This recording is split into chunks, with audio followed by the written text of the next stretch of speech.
நம்ம தேனோஸ் வேணும்னே தான் டைம் டிராவல் மிஷினை கண்டுபிடிக்கக்கூடியவங்கள உயிரோட விட்டுட்டு ஸ்னாப் போட்டாருன்னு சொன்னா இங்க எத்தனை பேர் நம்புவீங்க?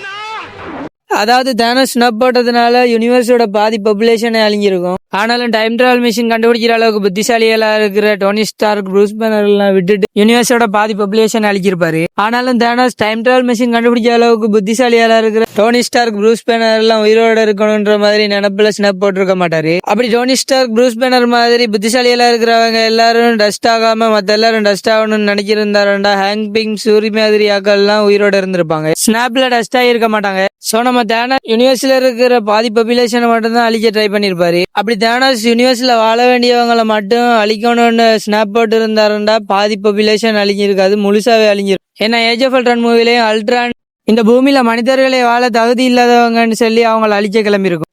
சோ நம்ம தேனோஸ் வேணும்னேலாம் யாரையும் விட்டு வச்சுட்டு ஸ்னாப் போட்டிருக்க மாட்டாரு. பாதி பாப்புலேஷன் அழிச்சு யூனிவர்ஸை சமநிலை கொண்டு வரணுன்றதுக்காக தான் ஸ்னாப் போட்டிருப்பாரு.